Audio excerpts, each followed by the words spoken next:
Karena kan gini, kita bukan makan kenyang, Pak, tapi makan bergizi. Oh, ya. Saya mau bilang ke masyarakat itu, apa kok segini? Loh, ini kan berdasarkan dari rekomendasi seorang ahli gizi. Dia tahu kecukupan AKG-nya untuk anak, pertumbuhan anak seperti apa. Saya bilang, saya punya pengelola dapur agak di tempat terpencil, Pak. Mereka sangat bergantung dengan MBG. Oh ya? Sangat bergantung. Bisa dijelaskan apa maksudnya sangat bergantung itu? Ya. Bapak mau tahu?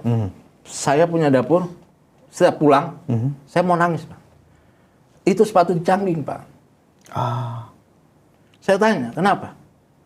Nggak bisa beli sepatu, Pak. Takut rusak. Oh, saking mau hematnya? Iya. Oh. Saya tanya, MBG berguna nggak buat kalian? Sangat berguna, Pak. Bahkan kadang-kadang saya itu ketemu buah jeruk aja, mungkin setahun sekali. Kadang-kadang siswa itu. Itu yang membuat hati saya tetap harus MBG ini harus berjalan. Tata kelolanya diperbaiki. Tapi pelakunya dua orang ini ya? Ya, betul. Kaban dan Wakaban ini? Ya, betul. Sebenarnya awal terbentuk BGN dan titik-titik itu sebenarnya sudah bagus, Pak. Awalnya itu harus usulan dari bawah, Pak. Itu di era masih Pak Menhan waktu itu? Bukan, di Januari, Pak. Oh, Januari 2025. Ketika Mandiri itu ya? Ya, ketika Mandiri itu dibuka, itu adalah menurut saya hal yang paling bagus. Karena usulan dari bawah. Misalnya gimana tuh prosedurnya? Jadi, prosedurnya dulu, kita harus menghubungi Babinsa atau Koramil. Oh, lewat Babinsa ya? Iya. Oke. Babinsa, Koramil. Setelah itu, kita buat proposal manual, ya kan? Titiknya di mana? Nah, nanti Pak Babin itu mengkoordinasikan PM-nya, Pak, penerimaan manfaat per kecamatan. Oke. Nah, setelah itu baru kita bawa ke atas usulan itu, kita daftarkan. Itu manual semua itu? Dulu manual, Pak. Nggak pakai kayak apa aplikasi? Nggak. Oh, aplikasi itu kalau nggak salah setelah Februari apa Maret itu. Oh, berarti Maret 2025. menjelang Maret semuanya manual? Iya, sebelum Oke. Maret itu manual. Nah, menurut saya, oke. Kita pakai portal, tapi usulan itu tetap harus dilampirkan. Gitu. Jadi semua itu berdasarkan fakta di lapangan, Pak. Apakah sejak Januari 2025 itu pihak Kemhan secara institusi nggak terlibat lagi? Murni itu BGN semua? Setahu saya itu Kemhan itu dihilangkan di 2026 Februari. Oh, berarti Tentara sepanjang aktif, ya, tentara aktif, ya itu membantu, Pak. dari karena Oktober 2024 sampai awal 2026 masih ada keterlibatan, masih ada keterlibatan staf atau pejabat dari Kemhan mendampingi BGN. Oke. Nah, 2026 Februari itu TNI aktif ditarik ke Kemhan kembali. Oh, sejak itu dilepas murni, ditarik yang aktif ditarik ke Kemhan lagi. Kalau itu menjadi beban, saya membeli titik seharga 300 juta. Dan itu peromprengnya ada orang pusat minta X lagi. Itu dapat, Pak, per bulannya, Pak. Makanya di Kejagung itu timbul 1 miliar per hari. Itu kemungkinan besar benar. Karena mungkin kan kalinya, Pak, yang kita cari, Pak. Bahasanya kalinya gitu. Iya. Dan itu berlanjut tiap hari gitu. Satu contoh aja, ada dan faktanya itu di lapangan itu Rp700 per ompreng. Ya. Berapa ribu itu? Nah, kalau satu hari 700 dikali 3.000 itu 2,1, Pak. Per hari, Pak. Kali 24 hari operasional. Berapa orang pusat dapat setoran? Itu yang membuat menu menjadi buruk. Otomatis kan mestinya si mitra ini kan kalau pinjam yayasan kan oke lah pinjam yayasan. Yayasan bermitra itu 400 biasanya atau 300 untuk yayasan, berarti mitra itu dapat 1.700, Pak. Ya kan? Mitra itu 1.700 berarti kali 3.000 itu sekitar 5,1 ya, Pak. 5,1 kali 24 hari ya dapatlah 100 jutaan per bulan. Mereka masih happy, Pak. Sangat happy bahkan itu. Jadi bahasanya dia keluar duit 1,2 apa 1,5, kalau 100 juta per bulan dapat, ya dalam 1 tahun, 1 tahun plus lah, gitu. dia balik modal. Kepala BGN ataupun presiden. Dapur yang tidak layak, tidak usah disuspend ataupun di apa, tutup. Tutup. Itu sebagai efek jera. Karena apa? Mereka dihasilkan oleh suatu hal yang tidak baik di awal. Dengan membeli titik, dengan sogok menyogok. Saya harap itu. Tutup dapur yang tidak layak. Buat satgas per kabupaten ataupun apapun itu. Libatkan orang-orang independen.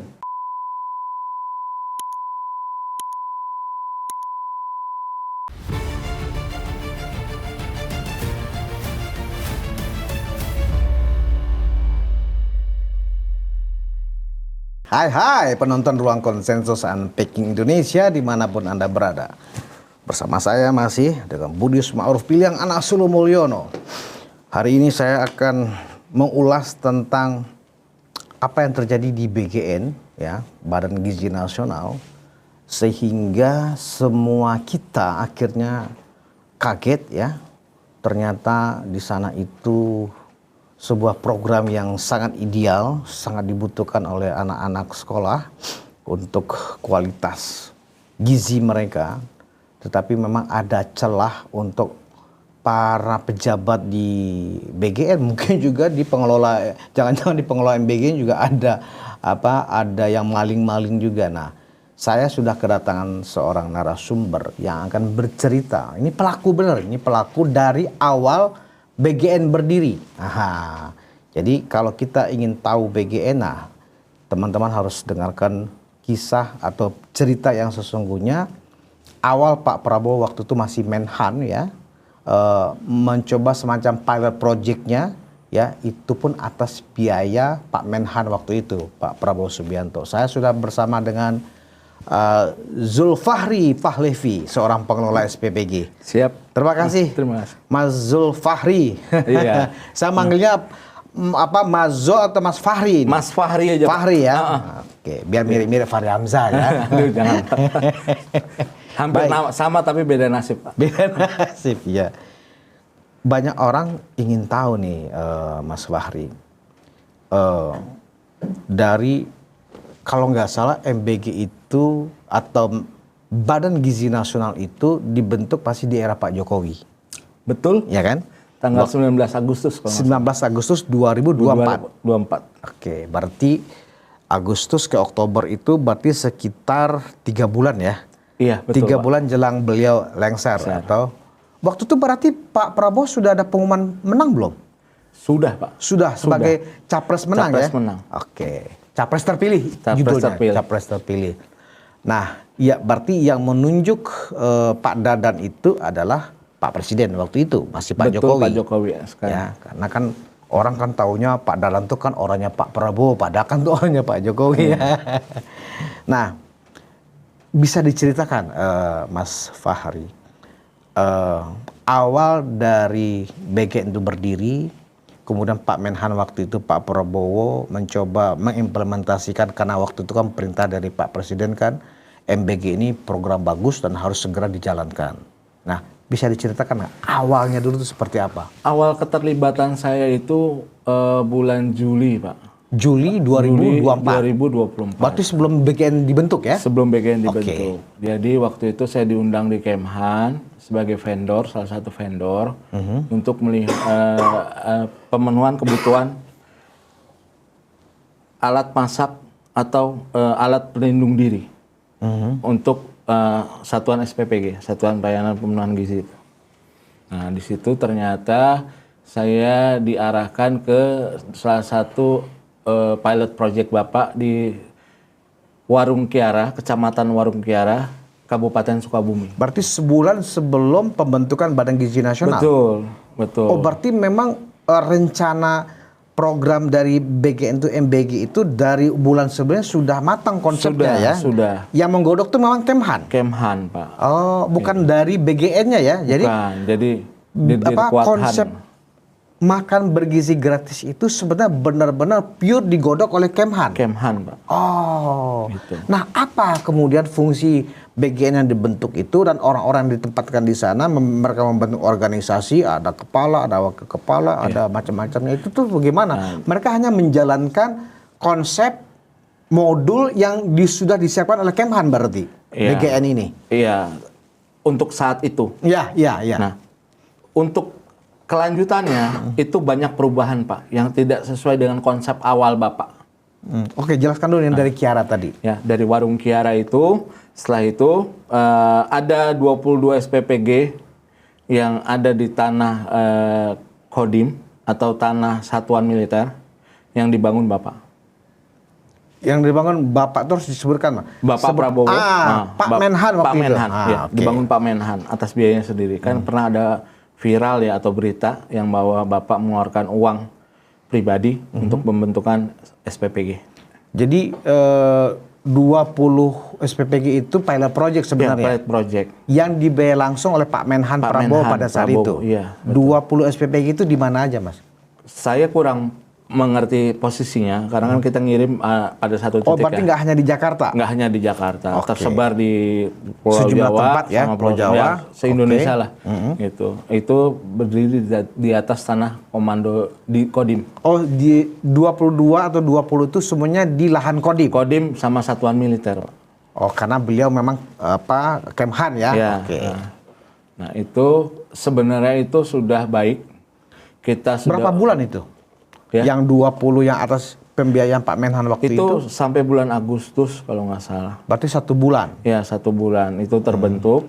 Nah, itu berjalan baik, sangat baik. Karena sesuai dengan juknis ataupun yang sudah di Kemhan sudah digodok nih. Sebenarnya luas dapur berapa jumlah ruangannya, terus layoutnya seperti apa gitu, time schedule masaknya seperti apa gitu loh.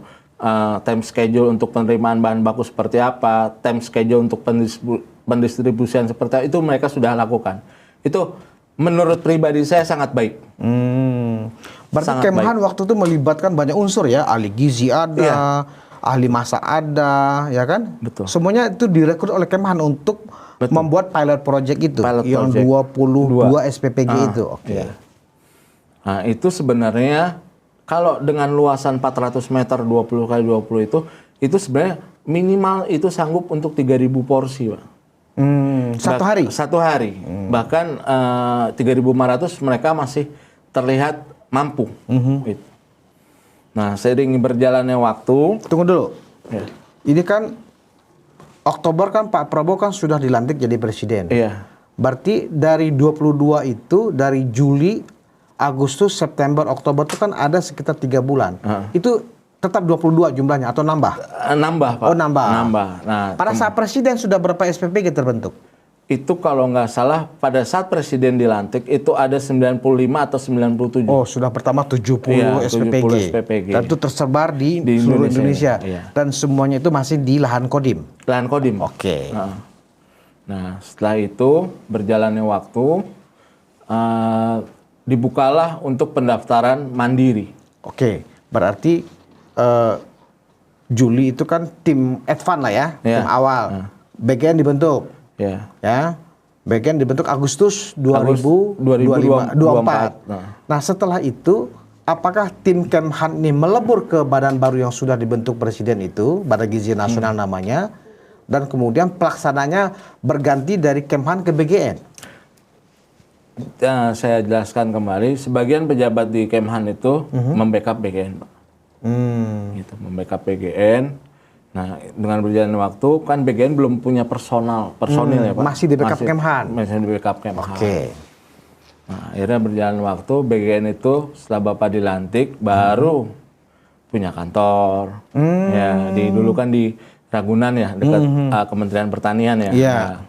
Nah, terus karena belum punya tempat, akhirnya baru pejabat ekselon satunya ada dilantik. Nah, setelah itu baru struktur mereka, namanya badan baru, punya anggaran besar, punya tanggung jawab sangat besar di seluruh Indonesia, ya kan. Terus yang mereka rangkul, maksudnya yang mereka kerjakan itu kan sangat banyak Pak. Ya kan? Kalau nggak salah 84 juta siswa harus mereka akomodir untuk makan bergizi gratis. Nah, dari situ dibukalah pendaftaran dapur mandiri Pak. Itu bulan Oktober atau setelah pelantikan? Oktober. Oktober. Ya, Baru Oktober. dibuka mandiri. Mandiri. Oktober, November dibuka. Jadi dibuka. Nah, launching makan bergizi gratis itu kalau tidak salah seingat saya itu 5 Januari 2025. 5 Januari 2025. Iya. Oke. Jadi Pak Prabowo itu launching untuk makan bergizi gratis di 2025. Nah itu sebagian vendor itu kalau menurut saya ya mana ini sebagian agak dipaksakan sih Pak. Karena ya dalam waktu 2 bulan itu harus dapur siap gitu kan untuk launching kan gitu. Nah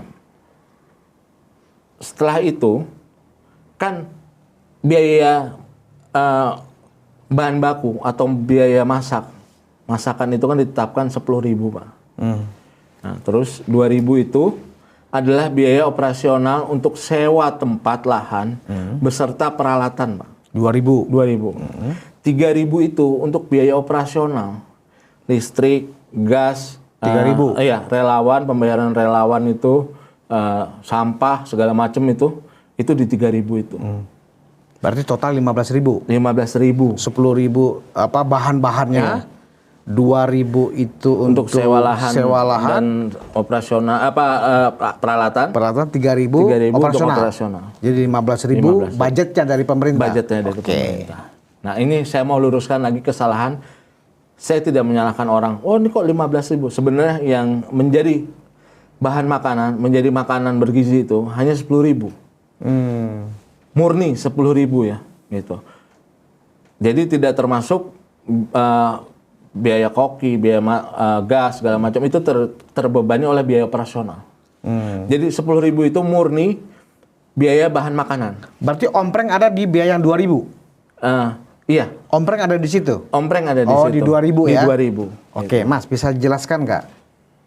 Kalau memang 10.000 itu dianggap bergizi, Ya. ya. Kasih contoh misalnya, berapa harga pokok produksi? Misalnya nih, kalau orang makanan yang bergizi itu ini nasinya, Ya. ini lauknya bisa daging, bisa ayam, ya kan, atau bisa ikan. Ya. Nah, kemudian ada pisang atau buahnya. Nah itu berapa tuh? Apakah benar 10.000 itu mencukupi dan itu bergizi gitu loh? Kalau itu tidak disunat atau punya pengelola dengan nakal, saya rasa sangat cukup. Misalnya, Contoh. ini 10.000. Ya. Bisa dijelaskan nggak? Berasnya itu harga pokok produksinya 5.000 misalnya, kayak gitu bisa nggak? Gini. Oke. Jadi gini. Pokok beras itu kan kita ngitung itu kan biaya makanannya. Iya. Kalau misalnya gas biaya masak itu terbebani oleh biaya operasional. Oh, di biaya operasional. Biaya operasional, Oke, ya kan? Oke. Nah, beras itu 1 kilo itu 125 kilo. Itu bisa jadi 2.500 porsi. Ya. Nah, perkiraan saya sekitar 1.700 atau. Oke, berarti di dalam 10.000 itu 1.700 untuk nasi. Oke. Nah, potong ayam. Potong ayam. Potong ayam itu 1 kilo ayam itu dibagi 12, Pak. Bukan 14 ya seperti Bukan. Sebenarnya ada kalau kita baik itu 12 gitu. Kan ada porsi besar, ada porsi kecil, Pak. Kalau porsi besar mungkin 12, porsi kecil bisa 14. Karena kan porsi kecil itu dari kelas 3 SD sampai TK PAUD ke bawah. Porsi kecil itu 8.000. Nah, mungkin potong ayamnya bisa 14. Jadi 35.000 itu kalau dibagi 12 itu sekitar 3.000-an, Pak. Oke, 1.700 tambah 3.000. Oke. Jadi 4.700. 4.700. Sayur itu misalnya sayur oseng-oseng segala macam itu kita bikin itu di angka 1.200. Udah 4.700, 5.900. 5.900 kan. Nah, terus buah karena kita kebanyakan impor, akhirnya buah itu naik. Dulu awalnya kita budgetnya itu 1.000, Pak. Karena kan kita survei pasar juga pertama mengatur itu ya. Jeruk, buah-buah lokal, jeruk, salak, semangka, melon itu kan buah-buah lokal. Itu masih bisa di 1.000, Pak. Oke, 6.900. Ya, 1.000 sampai 1.200 lah. Nah, kemudian timbullah buah impor ya. Nah, kayak anggur, terus misalnya pir atau kelengkeng atau apalagi ya, misalnya leci gitu kan. Nah, itu kita naikin budgetnya di 1.500 sampai 1.800 untuk buah. Plus satu protein tambahan. Apa itu? Tahu, Tempe. orek, ya, tempe Atau tahu kentang asam ya? manis, ya kentang ataupun itu plus satu beras. Berarti kan 5 Pak, 5 macam. Nasi, protein hewani, ayam ya misalnya gitu, buah, sayur, sama protein tambahan. Anggaplah dari 5 komponen yang ada dalam satu ompreng itu, ya kan? Anggaplah HPP-nya, harga pokok produksinya itu 2.000 ya. Ya, dari berasnya, sayur, lauknya, ya kan, orek atau tempenya, ya, dan buahnya. Berarti masing-masing 2.000. Dan itu memang menurut Mas Fahri itu bergizi ya? Itu bergizi Pak. Bergizi ya? Bergizi. Karena kan gini, kita bukan makan kenyang Pak, tapi makan bergizi. Oh, ya. Saya mau bilang ke masyarakat itu, apa kok segini? Loh, ini kan berdasarkan dari rekomendasi seorang ahli gizi. Dia tahu kecukupan AKG-nya untuk anak, pertumbuhan anak seperti apa. Saya bilang, saya punya pengelola dapur agak di tempat terpencil, Pak. Mereka sangat bergantung dengan MBG. Oh iya? Sangat bergantung. Bisa dijelaskan apa maksudnya sangat bergantung itu? Ya. Bapak mau tahu? Saya punya dapur, setiap pulang, saya mau nangis, Pak. Itu sepatu dicangking, Pak. Saya tanya, kenapa? Nggak bisa beli sepatu, Pak. Takut rusak. Oh, saking mau hematnya? Iya. Oh. Saya tanya, MBG berguna nggak buat kalian? Sangat berguna, Pak. Bahkan kadang-kadang saya itu ketemu buah jeruk aja, mungkin setahun sekali. Kadang-kadang siswa itu. Itu yang membuat hati saya tetap harus MBG ini harus berjalan.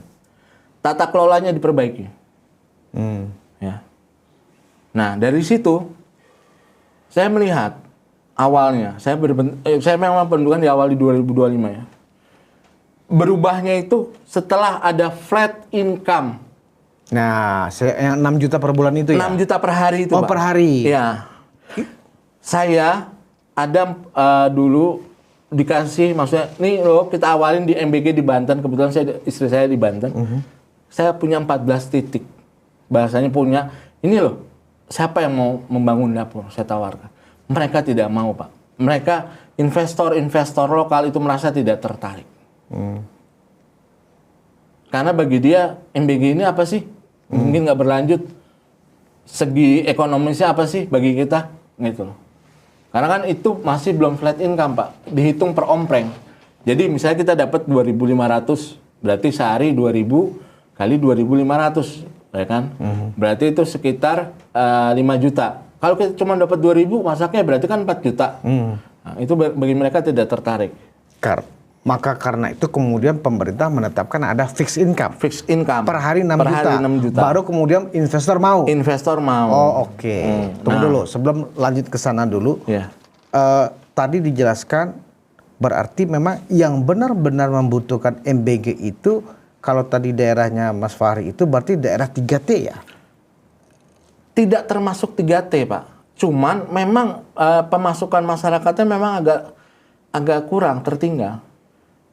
Income masyarakatnya itu agak tertinggal. Berarti memang daerah 3T dong, termiskin, terluar, tertinggal kan gitu. Iya. Kalau untuk daerah 3T itu memang Mas Fahri sendiri melihat memang mereka sangat berharap sekali. Mereka sangat berharap gitu loh. Oke. Nah, walaupun tidak 3T di dalam kota sendiri kita. Bagaimana? Apa yang Mas Fahri lihat untuk misalnya anggaplah ini di kota besar, ya Jakarta, Semarang, Jakarta atau ibu kota provinsi atau ibu kota kabupaten kota. Apakah peserta atau penerima MBG ini juga mengatakan bahwa mereka butuh itu? Saya rasa sebagian membutuhkan itu, menurut pendapat saya. Sebab kalau SD negeri ya, SD negeri, SMP negeri ataupun yang berbasis negeri ya, saya rasa itu membutuhkan. Karena yang jelas mereka sekolah tidak bayar. Jadi dari berbagai lapisan kalangan ekonomi masyarakat ada di situ. Dari yang mampu, yang menengah, yang kurang mampu, sampai yang miskin pun ada di sekolah itu. Saya rasa itu masih harus mendapat MBG untuk sekolah negeri. Kalau swasta belum, swasta belum tentu. Seleksi. Baru kita seleksi, kita tanya apakah mau untuk menerima ini atau tidak. Kalau prakteknya sekarang seperti apa kalau sekolah swasta? Apakah ada yang mampu sudah disortir dulu nggak usah dikasih atau bagaimana? Untuk terakhir kali Juknis itu sekolah berhak menolak, Pak. Oh, ya, di kota besar ya? Di kota besar. Sekolah tertentu berhak menolak. Oke. Jadi begitu juga Bapak Presiden sudah berbicara, itu hak. Kalau memang tidak mau ya nggak apa-apa, gitu kan. Jadi kasih ke yang mau aja. Kasih yang mau. Oke. Gitu. Itu sebenarnya sih nggak masalah Pak bagi saya. Nah, cuman kalau berbicara pemerataan, saya rasa sangat timpang. Pemerataan titik ya. Maksudnya titik-titik SPPG ini sangat timpang. Di mana yang timpangnya? Hampir seluruh. Berarti terpusat di mana sebagian besar? Di Jawa.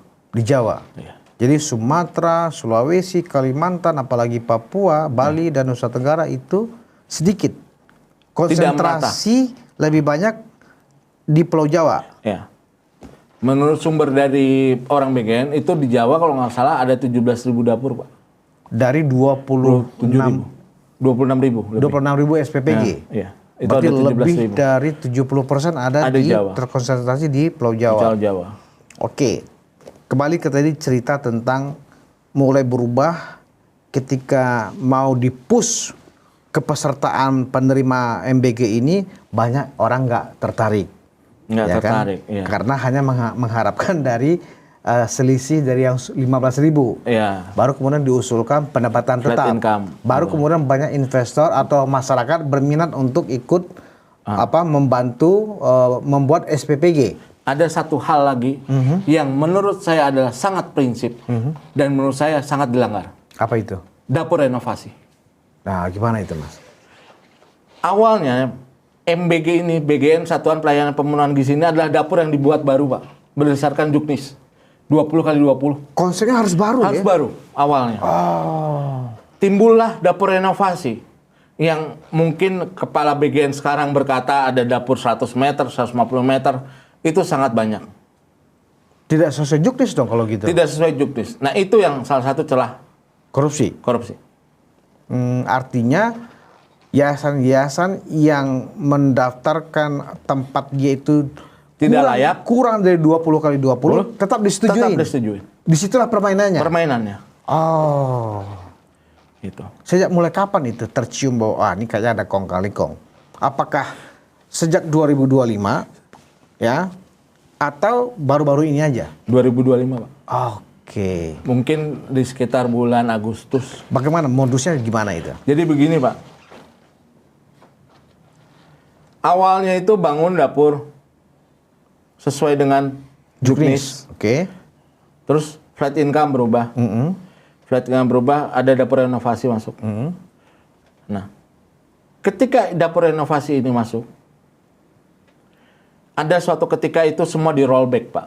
Apa jadi itu?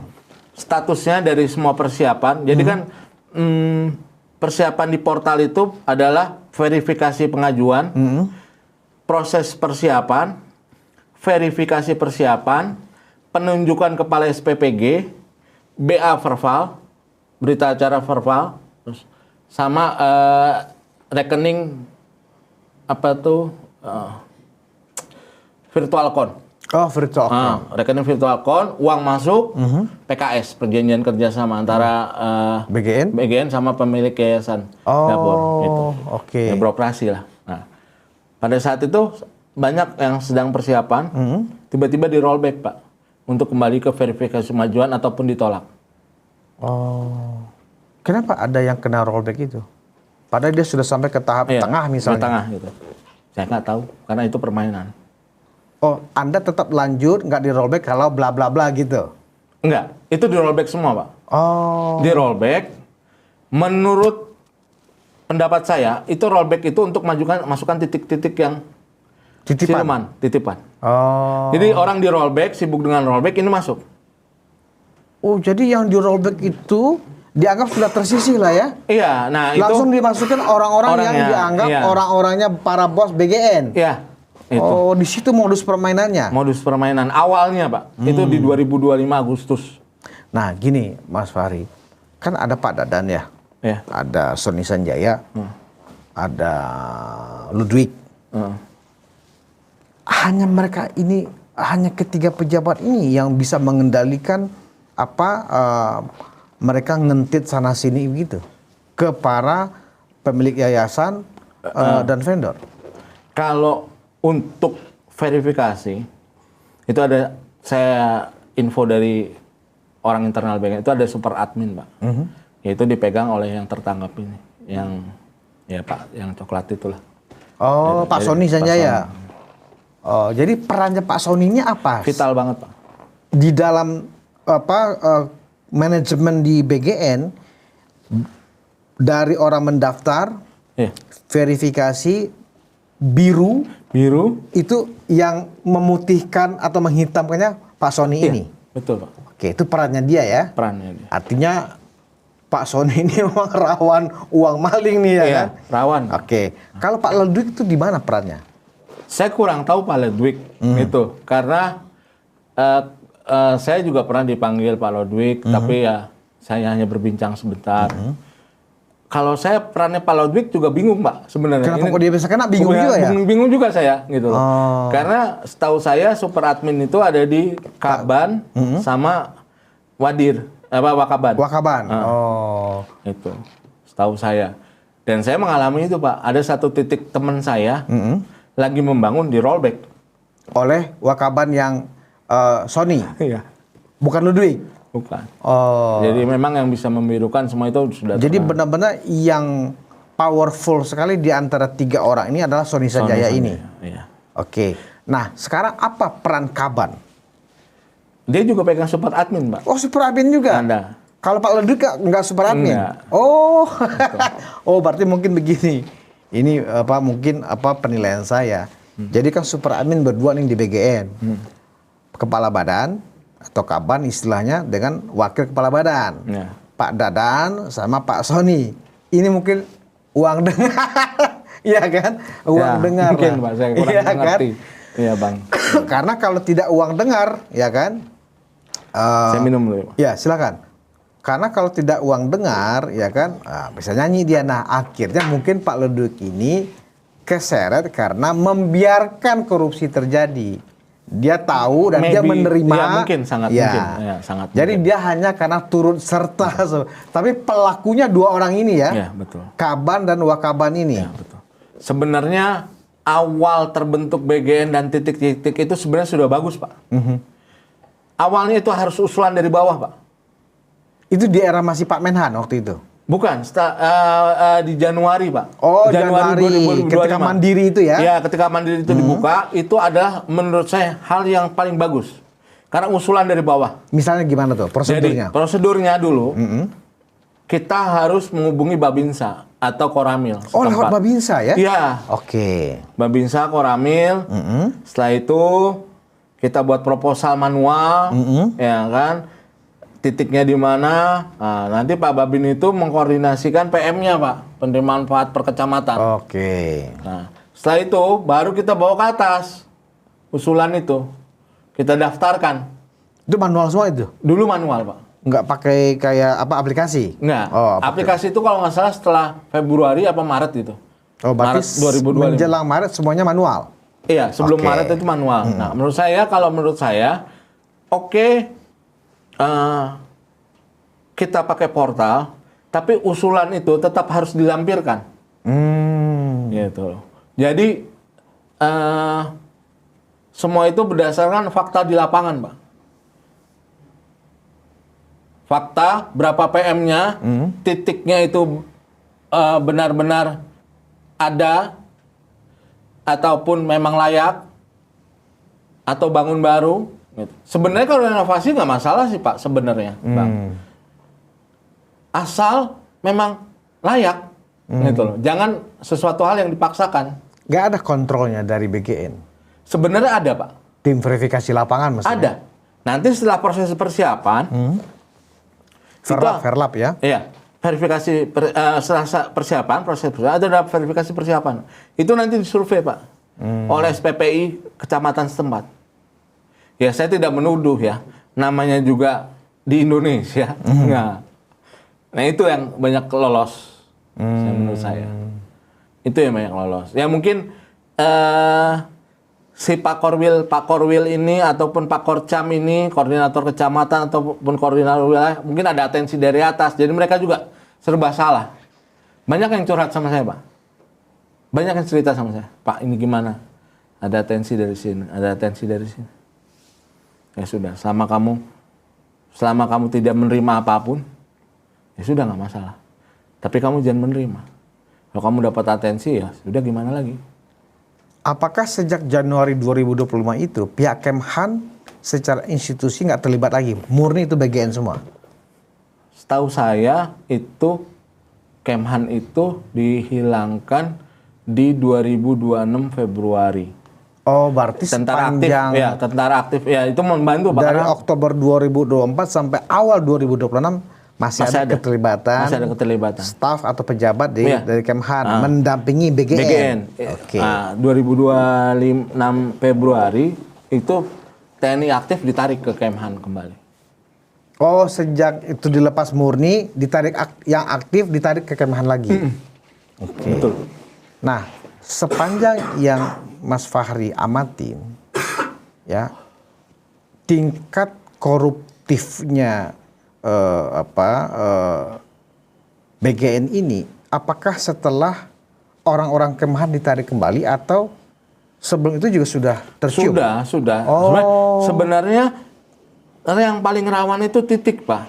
Jadi Jual beli titik? Jual beli titik itu yang paling rawan karena semua proses BGN ini berawal dari situ, Pak. Nah, jual beli titik itu karena rollback itu tadi? Beda lagi? Beda. Oh. Bahasanya begini. Rollback itu awal mula cikal bakal. Cikal bakal jual beli titik? Jual bakal. Nah, nanti kan setelah Pak Sony kan tadi kan Pak Wakaban itu dari Direktur 2 menjadi Wakaban. Nah, itu makanya jual beli titik itu sebenarnya sudah dari awal.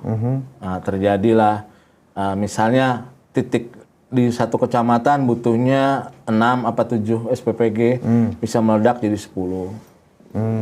Gitu. Dan itu titik-titik itu muncul sendiri.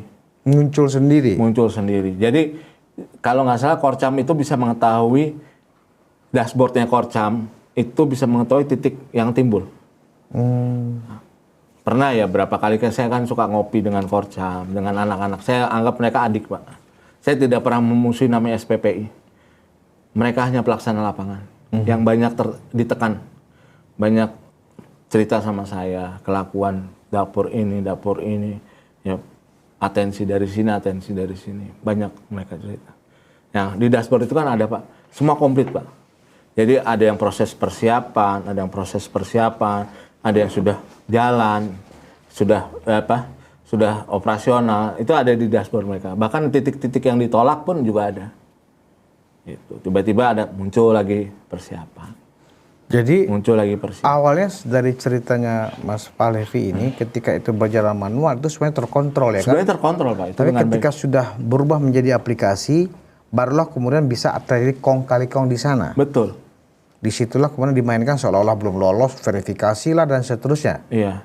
Oh, di situ titik kemudian ini bisa niat jahatnya muncul dari situ ya? Sebenarnya sebagai pengusaha itu sah-sah aja ya untuk melakukan apapun. Kan sebagai pengusaha nih, Pak. Titik perspektifnya pengusaha. Cuman kalau itu menjadi beban, saya membeli titik seharga 300X, 300 juta. Dan itu per omprengnya ada orang pusat minta X lagi. Itu dapat, Pak, per bulannya, Pak. Makanya di Kejagung itu timbul 1 miliar per hari. Itu kemungkinan besar benar. Karena mungkin kan kalinya, Pak, yang kita cari, Pak. Bahasanya kalinya gitu. Iya. Dan itu berlanjut tiap hari gitu. Satu contoh aja, ada dan faktanya itu di lapangan itu Rp700 per ompreng. Ya. Berapa ribu itu? Nah, kalau satu hari 700 dikali 3.000 itu 2,1 Pak. Per hari Pak. Kali 24 hari operasional. Berapa orang pusat dapat setoran? Itu yang membuat menu menjadi buruk. Otomatis kan mestinya si mitra ini kan kalau pinjam yayasan kan oke lah pinjam yayasan, yayasan bermitra itu 400 biasanya atau 300 untuk yayasan. Berarti mitra itu dapat 1.700 Pak. Ya kan? Mitra itu 1.700 berarti kali 3.000 itu sekitar 5,1 ya Pak. 5,1 kali 24 hari ya dapatlah 100 jutaan per bulan. Mereka masih happy Pak. Sangat happy bahkan itu. Jadi bahasanya dia keluar duit 1,2 apa 1,5 kalau 100 juta per bulan dapat ya dalam 1 tahun tahun plus lah gitu. Dia balik modal. Iya. Itu nggak masalah. Tapi ketika ini dipotong 700, dia cuma dapat 1.300. Dia kan pasti mencari celah untuk menutupi cover yang ini. Makanya jadi ada potong 14 ya kan? Nah, itu Pak yang saya tidak setuju. Ini efeknya ini yang menjadi penyakit di masyarakat. Bukan penyakit di SPPG, maaf. Ini yang menjadi. Berarti ada dua lobang ya atau celah ya rawan ini koruptif. Satu masalah titik tadi. Masalah titik. Ya, yang kedua adalah masalah potongan di omprengan. Betul. Oh. Ya, potongan di omprengan. Karena bahasanya saya sudah bayar untuk titik ini gitu. Ya, saya cari tempat yang relatif murah dong, yang tidak sesuai dengan juknis. Ya, kan udah pasti lolos. Gitu mereka. Prakteknya seperti itu. Wah, berarti ini memang bahaya ini ya. Jadi Implementasinya bahaya. Iya, bahasanya secara ini ya korupsi di sini di satu titik ini menyebarnya ke kemana-mana ini Pak. Akhirnya saling mencontoh. Iya, saling mencontoh. Berarti super admin tadi itu memang gurih sekali korupsinya. Gurih sekali Pak. Luar biasa ya. Gurih sekali. Kalau saya punya masukan kepada Bapak Presiden Prabowo yang saya cintai, ya, sangat mudah untuk melihat dapur baik atau buruk. Tinggal bawa meteran pengukur, tarik meter, ukur sana kiri kanan. Kalau kurang dari 20 kali 20, berarti itu gak sesuai juknis. Pasti ini sudah ada rawan manipulasi dan korupsi. Udah pasti itu. Udah pasti hampir. Saya melihat Bu Nani bolehlah masuk ke sana, masuk ke sini, masuk ke sana, masuk ke sini. Dalam hati saya, Bu, ngapain repot-repot, gitu kan? Apa masukan yang pernah Mas Fahri sampaikan ke Ketua BGN yang baru ini? Belum Nani Sdeyang. Belum pernah saya bertemu. Dan langkah-langkah yang dia lakukan ketika setelah dilantik itu, kira-kira itu sesuatu yang rasional, make sense, sesuai dengan situasi di lapangan. Ada yang rasional, ada yang tidak. Untuk kantin. Apa itu? Ya. Kalau untuk kantin dulu saya pernah dengar, kalau Kemhan itu awal pembentukannya, kita dengan kantin, itu biaya infrastrukturnya itu lebih besar dibanding kita membuat dapur sentral. Karena kantin itu tidak semua, hampir mungkin 90% kantin di sekolah itu pasti buruk. Berarti kan kita harus merenov lagi Pak. Membangun kantin lagi, memenuhi equipment-nya. Ya kan, membuat IPA lagi segala macam. Belum tentu juga di sekolah itu ada lahan yang cocok untuk SPPG ya kan? Untuk SPPG, jumlahnya kan harus misalnya harus 100 meter persegi gitu kan. Kan minimal itu kan PM itu ya paling kecil-kecil TK lah itu mungkin antara 50 sampai 100. Kalau SD itu antara 200 sampai 300. SMP itu antara 300 sampai 500. SMA itu ada 400 sampai 700 PM-nya. Ya kan? Untuk membuat kantin itu nggak make sense sekali kalau menurut saya. Kenapa tidak? Maksudnya programnya Nani ini ya kantin mau dijadikan SPPG gitu? Iya, kan itu kan dia sempat mencuatkan bahwa kita ngapa nggak pakai kantin sekolah. Nah, menurut saya kok jadi jadi kayak BGN ini suruh balik lagi ke belakang gitu. Iya. Kan menurut saya itu. Dan tidak semua sekolah memiliki lahan. Dan kalau toh punya lahan, bisa bayangkan, ini kan tempat area belajar mengajar anak didik. Ya. Terus tiba-tiba di sini ya, di kantin yang dulu kecil jadi direnovasi, ini tempat masak. Masak. Kan jelas-jelas belum lagi asapnya, istilahnya limbahnya. ya kan? Iya. Itu jelas membuat suasana sekolah sudah seperti kayak wah, sekolahnya punya catering ya, pasti begitu. Iya. Awalnya guru aja kita libatkan untuk distribusi aja. Pak, tugas saya udah banyak, Pak, katanya awalnya. Ya cuman karena dikasih honor, ya akhirnya guru ikut cawe-cawe lah, membantu kan. Itu ada honor khusus dari biaya operasional itu untuk koordinator sekolahnya itu. Oke. Gitu. Bisa nggak Mas Fahri jelaskan? Pokoknya itu kalau kita mau invest sebagai pengelola SPPG, syaratnya harus ada uang minimal 1,5 miliar atau 2 miliar, itu gimana itu? Iya, minimal menurut saya 1,3. 1,3 miliar. Equipment itu 500, Pak. Itu uang diserahkan ke BGN atau itu uang atau ketika kita disetujui, apakah ada isian dari BGN? Anda punya uang nggak untuk menyiapkan seluruh yang dibutuhkan? Enggak ada. Itu bagaimana? Jadi ketika proses persiapan centang biru lah, istilahnya centang biru, itu investor ataupun yayasan itu berhak membangun sesuai dengan juknisnya.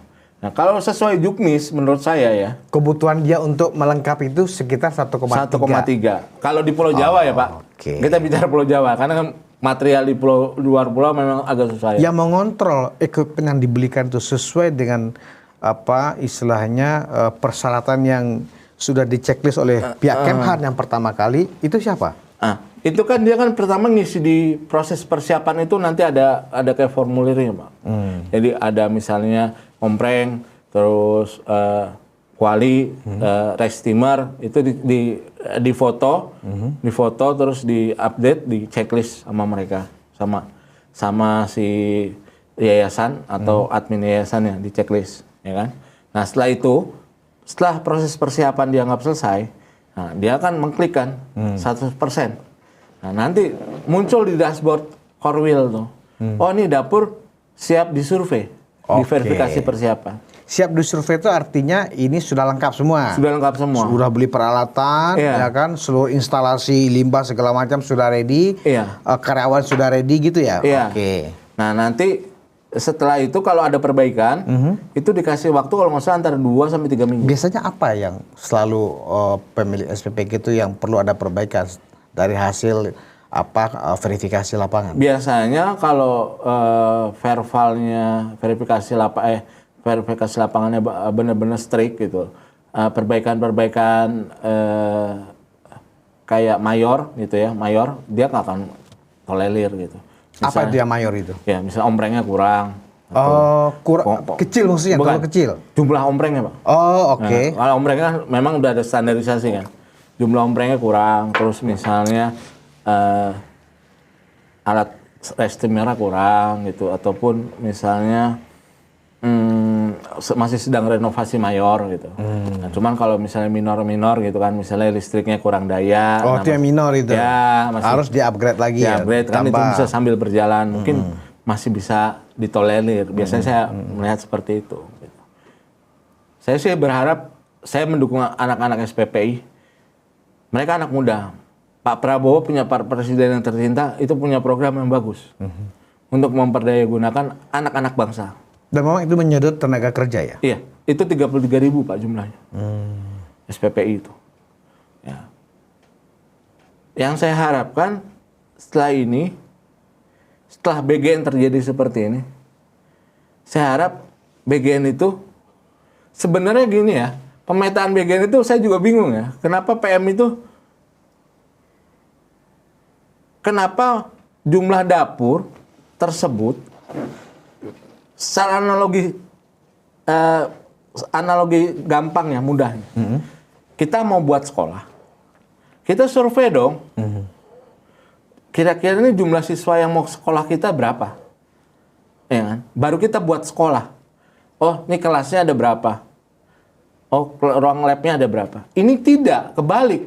Kita bikin sekolah dulu, baru verifikasi peserta didik. Oh. Nah ini yang analogi ini yang dibalik. Kalau menurut saya ya ini sudah terlanjur ya, gimana ya? Sudah terjadi gitu. Kalau menurut saya tinggal mau ngepres lagi, maksudnya mau mengembalikan apapun ini harus ada tindakan tegas dari kepala BGN ataupun presiden. Dapur yang tidak layak tidak usah disuspend ataupun di apa, tutup. Itu sebagai efek jera. Karena apa? Mereka dihasilkan oleh suatu hal yang tidak baik di awal. Dengan membeli titik, dengan sogok menyogok. Saya harap itu. Tutup dapur yang tidak layak. Buat satgas per kabupaten ataupun apapun. Itu. Libatkan orang-orang independen. Berarti gini, Mas Fahri, sejak ada kasus ditahannya maling-maling yang ada di BGN ini, yang konon katanya dia mengancam ada 26 nama lagi nih, ya kan? Itu urusan aparat lah, ya kan? Nah, salah satunya yang diminta adalah pertama misalnya moratorium dulu, ya kan? Yang kedua refocusing, yang versinya Nani itu kan refocusing pesertanya. Mereka akan fokus ke daerah termiskin, tertinggal dan terluar, ya. Nah, selain itu menurut Mas Fahri, apalagi yang semestinya lebih prioritas untuk dirapikan? Apakah misalnya memang perlu menunjuk orang yang benar-benar mengerti dan paham bagaimana mengawasi atau mensupervisi sebuah proyek besar ini skala nasional, itu gimana itu? Satu, saya mau komentarin masalah 3T, Pak. Ya. 3T itu ada 5.000 titik dapur yang sudah siap beroperasi, Pak. Di 3T? Di 3T. Baru siap beroperasi? Sudah siap beroperasi. Oh, sudah siap. Berarti kan belum? Belum. Ini bermasalah, Pak, dari awal. Oh. Yang SPK-nya itu ada apresial, ada juknis khusus 3T, itu tadi adanya anggap jadi si investor membangun, nanti dibayar BGN sekaligus untuk sewa 3 tahun. Itu bermasalah. BGN sudah membuat keputusan itu. Perasaan ada viral di TikTok ataupun di mana itu yang Pak Sony mau digeruduk orang di 3T itu. Nah, terus berubah menjadi sewa harian. Oh. Kalau menurut saya ribut 3T, Bu Nani ribut 3T, itu tinggal dijalankan aja. Infrastruktur yang sudah ada, program rumahnya sudah tempatnya sudah ada, sudah siap jalan, tinggal diverifikasi kembali, betul layak ataupun tidak, bangunannya, peralatannya layak ataupun tinggal jalanin, Pak. Seminggu atau 2 minggu selesai itu urusan 3T. Jadi nggak usah digembar-gemborkan 3T gitu. Apa Pak Prabowo Presiden ini tidak tahu masalah 3T ini, saya tanya. Apa ditutupin? Itu banyak Pak vendor teman saya yang menjadi korban. Saya nggak ikut-ikut masalahnya. Nah, yang kemarin ngamuk-ngamuk di kantor BGN itu benar, itu yang masalahnya tidak apa itu? Itu tidak dibayar, Pak. Itu dari Januari 2026. Mereka sudah produksi, mereka sudah memasak. Bukan memasak, mereka sudah membangun. Jadi sudah membangun, tapi jadi belum dapat pembayaran. Karena kan dijanjikan pemerintah itu pembayaran melalui 3 tahun langsung. Jadi ini kita sewa 3 tahun, ada nilai apresial lah, terus ada rumusnya itu, Pak. Saya pegang juknisnya. Ada rumusnya itu, apresialnya itu. Nah, itu tidak dijalankan. Jadi mereka marah. Berarti itu kesalahan dari Sony Sanjaya itu? Masih kesalahannya dia? Iya mungkin. Atau PR yang dia tinggalkan itu? Kebadan Pak Sony juga. Makanya saya mendengar banyak percakapan di sosial media, melihat betapa rakusnya ya Kabadan dan Wakabadan ini. Katanya layaknya ditembak mati aja. Ya sebenarnya kalau saya bilang nggak punya hati nurani, Pak. Nggak punya hati nurani ya? Ya, kalau saya itu sampai nangis, Pak, kadang-kadang ngasih makan anak-anaknya itu. Ya, bajunya yang lusuh. Saya benar-benar nangis, Pak. Kalau program ini berhenti, saya marah. Saya sebagai awal orang yang memprogram BGN, salah satu yang ikut melihat BGN ini penting. Artinya ini benar-benar diharapkan ditunggu oleh banyak anak-anak yang selama ini sudah mendapatkan itu? Iya. Jadi kalau sekarang misalnya nih mahasiswa demo stop BGN, Saya stop tanya, MBG. Pak, itu hal fakta yang saya tahu. Yang demo itu pernah makan BGN, MBG nggak? Pernah merasakan manfaat MBG nggak? Kita bicara manfaat ya. Kalian itu cuman ibu-ibu, nggak ngerti apa-apa. Mahasiswa yang tidak pernah merasakan adik-adik yang tidak mampu ini makannya gimana, susahnya gimana. Saya berani. Kalian jangan bunuh programnya, tapi perbaiki programnya. Jadi Mas Fahri marah ke mahasiswa yang demo-demo nggak karuan ini sekarang. Kalau mau nyetop, meminta Pak Prabowo stop dulu program-program yang dianggap tidak penting, tidak urgent, bermasalah, ya kan? Lebih baik tata kelola lagi pemerintah, stop proyek-proyek yang populis ini, itu salah. Harusnya perbaiki. Perbaiki. Itu yang tepat diksinya ya, Iya. bukan stop. Stop. Perbaiki. Perbaiki. Oke. Saya ajak nanti mahasiswa, kalian lihat itu anak-anak yang siapa ini. Kalian itu lihat anak-anak yang tidak mengerti namanya bahasanya ya. Saya pernah satu kali, saya pengen ngasih anak-anak makanan yang baik lah. Saya kasih misalnya spaghetti dengan daging cincang yang enak, dengan keju. Mereka itu dengan spaghetti aja bingung, Pak. Mereka kira itu cacing, karena saking tidak pernahnya. Iya, iya. Makan dia kan diksi mereka kan mie itu kan keriting ya. Iya. Kan kalau spaghetti kan lurus, dikira cacing. Itu saking mereka tertinggalnya gitu. Iya. Itu yang saya ini kan. Kalau lihat di daerah tertinggal, buah itu nggak bakal tersisa, Pak. Mereka bawa pulang. Ada teman yang sakit mereka kumpulin, mereka bawa pulang. Bohong itu ini. Kalau mengatakan, wah makannya nggak enak, itu gimana? Gini. Oke, makan nggak enak. 3.000, misalnya 3.000 orang atau 2.000 orang, kita menyamakan lidah itu susah, Pak. Jadi kadang-kadang kita tuh ada yang nggak makan, kok nggak enak, tapi yang lain makan. Kan 3.000, 2.000 menyamakan 2.000 lidah manusia itu susah, sangat susah. Jadi, satu anak peserta yang lagi makan ditanyakan nggak enak, tidak bisa merepresentasikan yang lain. Gitu. Sama aja kalau kita punya hajatan atau pernikahan. Ada yang ngomongin enak, ada tamu bilang, ih kok hajatannya nggak enak. Ya, sama lah seperti itu. Masakannya nggak enak, tapi yang bilang lain enak. Ya, itu hajatan yang bahasanya budgetnya yang tidak terbatas kan bahasanya. Ya, kita menjamu tamu itu kan harus bagus kan. Yang bagus saja masih ada yang berkomentar. Apalagi budgetnya yang sudah ditakar pemerintah. Gitu. Oke. Mengenai yang keracunan itu gimana?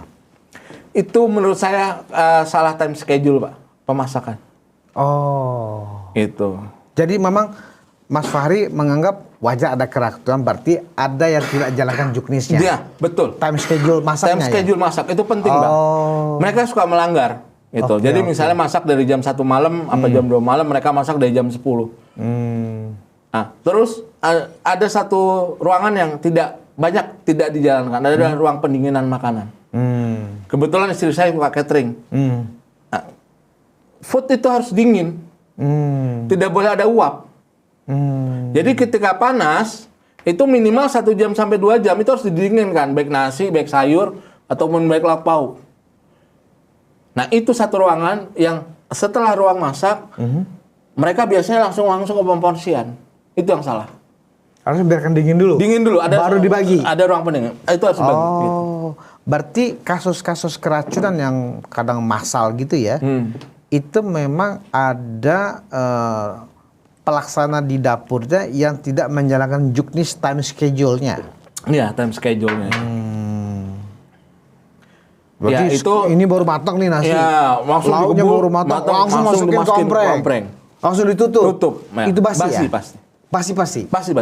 Nah, Mas, jarak antara barang itu atau satu pack ompreng itu sudah ready di packaging dari SPBG ke sekolah itu berapa lama?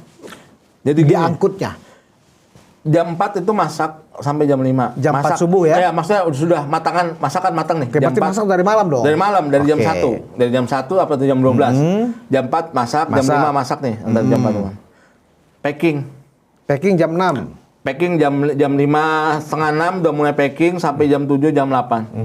Nah, itu ada dua pemberangkatan, Pak. shift pagi yang di bawah jam 9 itu untuk anak kelas 3 SD ke bawah, TK. Pagi itu ya? Pagi. Dan shift siang dari jam 9 sampai jam 12. Itu anak SD kelas 3 ke atas sampai SMA. Oh. Nah, ini time schedule ini beda-beda, Pak. Itu yang menjadi masalah. Nah, masa time schedule yang belum boleh di packing itu harusnya itu semua pelaksana di dapur itu udah tahu ya? Udah tahu. Misalnya, udah masak. Udah masak, mendinginan sejam dulu. Masak jam 3. Berarti nggak langsung packing dong? Enggak. Biar dulu 1 jam. Jam dingin gitu. Jam 4 misalnya masak nih. Jam 1 jam, jam 5, setengah 6 baru dingin gitu. Baru packing dari situ. Packing sejam lah. Siap setengah 7. Setengah 7 udah bisa diberangkatkan. Berarti mereka saking ingin buru-buru selesai. Baru panas udah langsung masukin ke mobil, bawa gitu. Bawa. Oh. Karena uap itu kan menjadikan basi. Udah pasti Kalau basi. menurut ketentuan dari Kemhan awalnya yang menggodok ini, itu berapa jam makanan yang sudah dalam ompreng itu tertutup rapat, berapa jam dia aman untuk tidak basi? 4 jam, 3 jam 4 sampai jam 4 jam. Itu nggak boleh itu benar-benar harus dihitung benar itu ya. Dihitung. Dari lokasi dapur ke lokasi sekolah, Iya. trafficnya seperti apa itu sudah harus diukur. Iya. Oh. Makanya kan kalau ketika jam 4 ataupun jam 5 itu jam 8 jam 9. Betul kan Pak? 4 jam, jam 8 jam 9. Ketika nanti kita packing yang jam 7 jam 8, ya kan? Untuk etapa kedua yang jam 9, jam 9 lebih, betul kan? 4 jam. Sampai ke tempat. Apakah di sekolah setelah sampai di drop di sekolah disampaikan nggak ke pihak gurunya, Bu, jam sekian sudah harus dimakan ya? Iya, disampaikan. Oh. Kan itu kan nanti ada korlapnya Pak, koordinasi sekolahnya. Oh, itu ada korlap. Ada. Itu juga ada honornya dari BGN. Jadi guru tuh semangat sebenarnya untuk kerjaan BGN buat tambahan. Gitu. Jadi kasus-kasus keracunan itu kesalahannya ada di dapur ya, bukan di pengantar atau di sekolahnya? Bukan. Dari Kebanyakan dapurnya? menurut saya, iya. Mungkin saya nggak tahu ya pengalaman sepengetahuan saya dan sepenglihatan saya itu pasti kesalahan di dapur. Bahkan mungkin ada persaingan antar dapur juga bisa ada. Dan saya juga agak bingung juga. Misalnya dimasak di satu dapur nih, otomatis yang keracunan semua dong. Yang disuplai oleh dapur ini. Kok tiba-tiba ini 2.500 porsi. Ada sekolah A, sekolah B, sekolah C, sekolah D, sekolah E. Yang keracunan sekolah B sama C doang. Sedangkan yang lain enggak. Nah itu kan mesti ada penyelidikan lebih lanjut. Ya kan secara rasional kalau memang ini keracunan, ya keracunan semua dong ini. Iya. Berarti memang kuncinya mungkin ada sabotase udah ataupun ketahuan apa. lah ya kan. Ini kalau nggak karena mereka nggak disiplin menjalankan juklak atau juknis, atau memang dia membeli bahan yang memang sudah busuk mungkin gitu loh. Nah, kalau ini kan masih bersisa dari target pemerintah itu masih ada sekitar 12 ribuan lagi SPPJ ya untuk mencapai targetnya. Atau sudah kalau SPPJ sudah full kuota atau masih kurang dari target? Sebenarnya kalau menurut saya masih ada kurang. Satu, pertama adalah kuota 3T. Ya, kuota 3T sekitar itu, berapa ribu lagi itu SPP yang dibutuhkan untuk 3T kuota itu? 3T itu kan awalnya mestinya 2.000. Sekarang udah terbentuk 5.000. Kalau menurut saya janganlah zolim juga kayak yang udah terbentuk. Ini kan juga kesalahan BGN. Ya. Mereka tidak tahu apa-apa, mereka punya dapat SPK, mereka laksanakan, tapi sampai sekarang belum ada pembayaran. Dibayarin, dijalankan aja menurut saya, Bu. Nggak usah bolak-balik ini gimana, ini dijalankan. Ini pengelolanya kan 3T itu kan PM-nya penerimaan manfaatnya itu kan di bawah 1.000. Ada yang 200, ada yang 300, juga dapurnya cuma 250 meter nggak usah. Dapurnya apa 150 meter lupa saya itu.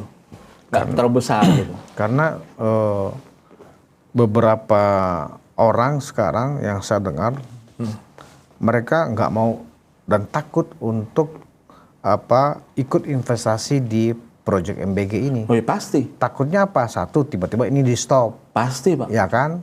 Gitu loh. Nah, kalau menurut azas kemanfaatan dan tujuan dari makan bergizi gratis ini, apakah selayaknya memang presiden ya mendengarkan demo-demo mahasiswa minta stop MBG, atau tetap presiden harus tetap jalan terus karena ini memang penggunanya itu ya anak-anak peserta ini benar-benar ini sangat kita butuhkan. Ya. Yang pertama untuk mahasiswa yang begini, tanya alasannya kenapa harus stop. Pemborosan katanya. Pemborosan. Ini pemborosannya adalah karena sistem tata kelola yang tidak baik.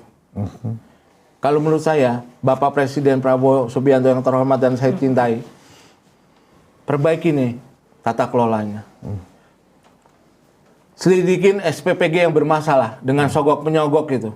Karena SPPG yang lahir dari sogok menyogok itu pasti SPPG yang tidak baik. Gampang tuh untuk mendetek Gampang. itu. Ukur tadi itu aja Gampang. ya. Bahkan kalau saya mau ditugaskan untuk daerah Banten, saya bisa tunjuk muka orangnya. Mana SPPG yang didapatkan dari sogok menyogok. Siap. Oh. Itu pengakuannya ada semua sama saya. Potongan omprengnya ada semua ada sama saya. Kalau itu tidak dirapikan, apa yang terjadi kemudian? Pemborosan. Pemborosan keuangan negara. Iya. Karena ini kan hasil nyogok-menyogok ini SPPG yang dipaksakan, Pak. SPPG yang mesti kuotanya 6, 7, karena saya punya duit, bahasanya. Saya pengen SPPG yang dekat rumah saya, yang tadi mesti kuotanya cuma 6, 7, menjadi 10. Dipaksakan. Dipaksakan. Berarti ada kong kali kong sehingga dia dapat tambahan Iya. itu. Dan presiden mana mungkin mengawasi sampai Ya, nggak segitu mungkin, ya kan? gitu. Makanya presiden itu bikin lembaga independen ataupun orang yang bisa dipercaya, tapi tidak memiliki kekuasaan penuh, tidak memiliki kontrol. Kalau dia memiliki kontrol pasti akan melakukan itu lagi gitu. Dia hanya cuma bilang, ini awasin, laporkan langsung ke presiden, kan ada ID nomor-nomornya bahasanya. Ataupun laporkan ke siapa yang bisa menindak itu, dan lakukan secara tertutup, Pak, lebih baik. Tertutup. Karena menurut saya ini sudah tercemar. Lembaga ini sudah tercemar menurut saya. Kita nggak tahu nih yang masih lurus yang mana, yang ini mana, kita juga. Kan gitu. Harus tertutup menurut saya. Berarti jalan yang baik, programnya tetap MBG. Tetap. BG-nya dibubarkan, itu setuju? Atau diganti nama? Karena sudah tercemar. Iya, maksud saya di-refresh, Pak, lebih baik. Namanya sama aja sih. Orangnya aja di-refresh lah bahasanya. Tapi kan benar, saya sepakat tadi dengan istilahnya Mas Fahri, ini sudah tercemar. Iya. Ya kan? Jadi ketika orang ingat BGN ya ingat 3 orang ini maling-maling Betul. yang rakus ini ya kan? Betul. Mas, benar nggak sih Mas? Atau lebih malah bahwa mereka ngentit uang negara itu per day itu 1 miliar per orang. Itu benar nggak sih? Mungkin bisa benar. Karena kita hitung aja kalau secara fakta-faktual ada potongan di ompreng 700, itu saya dengar dari orangnya pengelolanya sendiri, itu teman saya 700 rupiah per ompreng. Kalau itu satu SPPG dikali misalnya kali 3.000, berarti kan 2.100.000 Pak untuk satu SPPG. Ketika dia punya 1.000 SPPG yang dia kelola karena dia super admin ya kan? Iya. Berapa? Itu emang bisa langsung potongan langsung masuk ke rekening dia atau gimana? Enggak, Pak, ada pemungutnya. Oh, ada pemungut. Ada, Pak. Dia bukan operator, bukan sendiri ya. Oh. Banyak. Ya kan barusan kemarin ketangkap itu, Pak. Ada lagi kan jadi tersangka. Ya mungkin itu operator. Pemungutnya itu sifatnya digital atau manual? Mah kurang ngerti saya kalau itu. Ada pemungut. Saya nggak tahu. Ternyata. Saya nggak tahu itu masalahnya. Itu pemungut itu bukan model yang dibuatkan atau yang disiapkan oleh Kemhan ya? Itu kayaknya Bukan. sudah kreasi dari BGN. Kreasi, Pak. Itu kreasi dan orang-orang itu ya sudah terkenal lah di dunia perdapuran bahasanya. Dan itu terbukti. Harusnya. Makanya gini kan kemarin ketika Pak Wakabadan bilang, tangkaplah, laporin. Ya gimana Pak? Orang penjualnya ada, pembelinya ada, dan itu terbukti. Ya bahasanya kalau yang ketipu ya kena apesnya lah, bukan sama yang orang yang tepat. Kalau saya mau belak-belakan gitu. Jadi Ya kan? yang kemarin ngamuk-ngamuk di BG itu sebenarnya Sami Mawon ya. dengan Wakabaran yang sudah tertangkap. Artinya mereka juga sudah invest itu jangan-jangan juga tidak dengan jalur yang normal barangkali ya. Betul. Makanya saya selalu nasihatin, udah sih bikin pengajuan. Saya juga beberapa orang menolong orang gitu kan. Misalnya menolong, ya bahasanya udah sih resmi aja. Kita itu kalau resmi ada audit ada apa kita tunjukin nih loh. Kita pernah ngajukin ke BGN, bikin surat resmi. Ini layoutnya, ini tempatnya, ini jalan aksesnya, ya kan? Ini yayasannya, ya kan? Jadi semuanya bisa dipertanggungjawabkan. Dipertanggungjawabkan. Nah, kalau menurut sepanjang yang Mas Fahri tahu, apakah orang-orang yang merasa sudah tertipu dan kemudian minta uangnya dikembalikan ke BGN itu rata-rata memang menggunakan jalur pintas atau jalur yang pengennya resmi? jalur pintas. Pengennya mereka jalur pintas. Tapi karena nggak ada Karena salah jalan. Berarti Jalur sudah pintasnya itu terlanjur. salah gitu loh, Pak. Oh. Yang tertipu-tipu ini jalur pintasnya salah. Jadi Atau jalur pintas yang sudah mereka ambil atau mereka lakukan ini orangnya sudah ada di penjara sekarang karena sudah ditahan. Mungkin. Kan itu ada. Mungkin, Pak. Oke. Itu mungkin, Bang. Jadi bahasanya sekarang itu adalah restrukturisasi seluruh BGN. Harus itu. Harus. Dari A sampai Z. Agak kompleks ya apa? Kompleks, Pak. Karena Organisasinya juga. cakupan ini luas banget gitu. Sangat luas. Nah, terakhir Mas Fahri, karena ini memang memakan dana APBN yang sangat besar, ya kan, tetapi dengan sebuah kemanfaatan yang juga Sangat besar. ketika ada kisruh maling di sini, ya kan, dan kompleksnya span of controlnya juga sangat luas. Kira-kira apa yang Mas Fahri ingin sampaikan ke mahasiswa agar mereka memahami bahwa betapa pentingnya MBG ini memang ada masalah di sini, itu harus diperbaiki daripada mereka stop MBG. Kalau nggak stop MBG, ya kan Prabowo bisa aja kita gulingkan, kan begitu. Nah, gimana? Satu, program ini bermanfaat bagi generasi cikal bakal Republik ini untuk mungkin di 2035 sampai 2045. Ya. Tolong program ini jangan dihentikan. Karena satu, sangat bermanfaat bagi siswanya sendiri, penerima manfaat. Yang kedua adalah pekerjanya, Pak. Siapa yang bisa mempekerjakan orang yang sudah 35 tahun, 45 tahun, 40 tahun dengan hanya modal KTP sama SKCK dengan kartu keluarga. Ibu-ibu yang efek dominonya ini sangat besar. Dia bisa menghasilkan 100 sampai 125 ribu per hari gajinya. Ini efeknya sangat luar biasa. Kalau tiba-tiba dihentikan mereka otomatis kehilangan pemasukan. Pemasukan pekerja. Dan itu bisa menimbulkan masalah baru juga. Masalah baru juga. Bagi pemerintah. Nah, yang kedua, pedagang, pasar, ataupun petani, kata Pak Prabowo, ambil dari petani. Ya, tidak semua kompleks itu, Pak. Tidak semua, setiap titik punya lahan sendiri ya. Misalnya di daerah ini penghasilan beda-beda gitu. Ya intinya gini lah. Sebagai besar ke pasar lah. Pasar lah. Nah, dari pasar ini, omset mereka sangat naik, Pak, dengan BGN ini. Oh iya? Iya. Itu diakui oleh pedagang pasar? Diakui. Oh. Gitu. Ada kepastian omset sehingga Ada mereka kepastian juga omset. menyediakan pasokan juga berani gitu ya. Berani. Gitu. Bahasanya dulu saya gelar dagangan di pasar, saya masih mikir.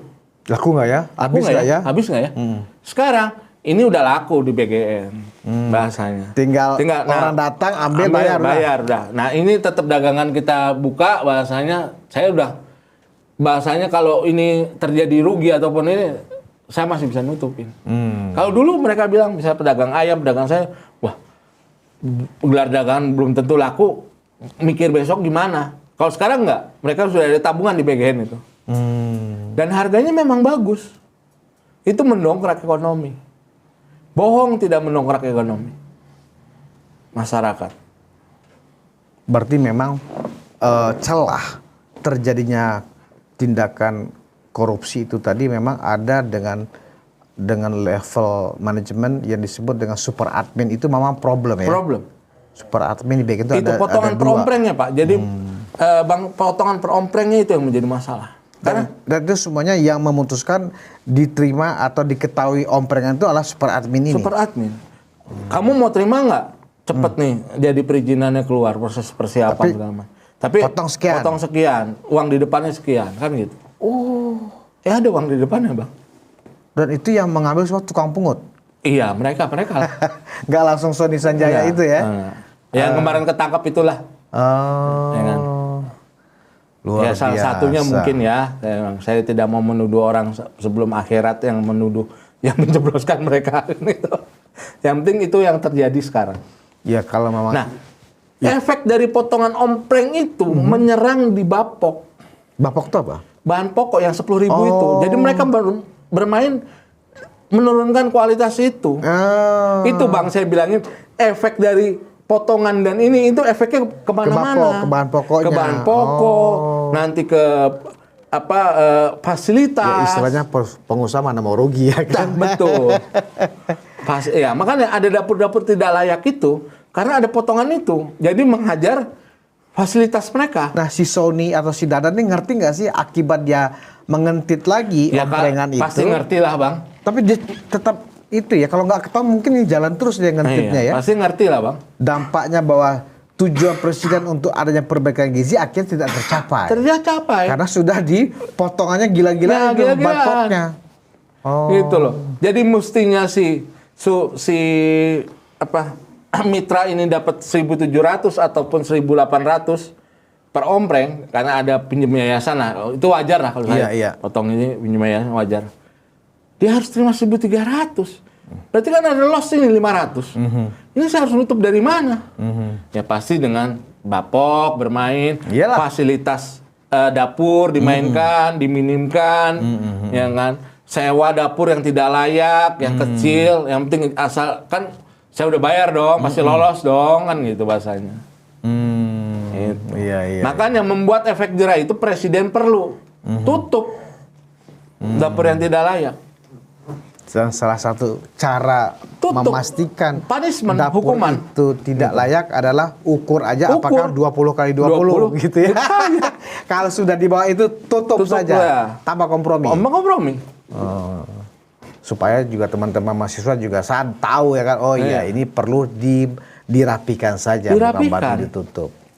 Closing statement Mas Fahri? Closing statement saya berharap para mahasiswa mengertilah program ini sangat mulia. Kalian lihat penerima manfaat, pekerja relawan, pedagang sayur, itu efeknya sangat luar biasa. Yang perlu dirapikan adalah sistemnya, tata kelolanya, mungkin orang-orangnya juga. Dan untuk Pak Presiden Prabowo Subianto yang saya hormati dan saya cintai, saya tetap mendukung program ini. Tolong Bapak banyak turun ke bawah, banyak menerima masukan dari orang yang memang Bapak percaya. Dan ini dilakukan tertutup Pak. Kalau hanya percaya pada lembaga Pak, carut marut, nanti ada yang adanya anak asal Bapak senang. Saya nggak mau itu. Jadi harus benar-benar orang yang independen ya kan? Yang tertutup, yang tidak diketahui, tapi dia bisa melaporkan ke presiden. Itu perlu untuk mengawasi ini. Itu. Bukan kita tidak percaya dengan APH ataupun tidak percaya dengan ini. Karena kalau sudah ini mereka bermain di bawah pasti selalu bermain di bawah. Ya luar biasa. Itu. Terima kasih Mas Zulfahri Pahlevi, pengelola SPPG. Memang saya akuin bahwa memang kompleksitas mengelola SPPG ya dalam program makan bergizi gratis itu sangat kompleks sekali. Ya, tetapi memang kalau ada semacam jukrak dan juknis, ada pengawasan, ya kan, setidaknya celah untuk terjadinya kolutif dari para pejabat atau orang yang punya kuasa di dalam Badan Gizi Nasional itu bisa tertutupi. Nah, jadi kepada teman-teman mahasiswa atau adik-adik mahasiswa, ya, salah satu program pemerintah atau program Pak Prabowo ini makan bergizi gratis itu memang sangat dibutuhkan ya. Kalian kan sudah mahasiswa, ya kan? Dan rata-rata kalian kan orang-orang mampu. Kalau nggak mungkin kuliah ya kan? Nah, yang kalian harus pikirkanlah adik-adik kalian, ya. Mungkin orang tuanya, ya, untuk bisa memberikan makan yang jangankan bergizi deh, yang bisa sehari 3 kali aja belum tentu. Masa pemerintah sudah berusaha, kalian mau tutup MBG, ya kan, itulah. Jadi gunakanlah tetap akal sehat, hati nurani. Kita tetap bisa mengkritik pemerintah, ya kan, karena kita adalah negara demokrasi dan presiden pun bersedia dikritik, tetapi jangan dengan narasi-narasi yang tidak bisa dinalar secara baik. Terima kasih atas perhatian Anda. Bagi orang yang ingin tahu program makan bergizi gratis, memang nggak cukup dengan 1 episode, harus ada 1 episode berikutnya. Dan memang ini saya sendiri aja masih ternyata kompleks sekali. Kompleks sekali ya. Kita bertemu di episode berikutnya. Wassalamualaikum warahmatullahi wabarakatuh. Salam sejahtera buat kita semua.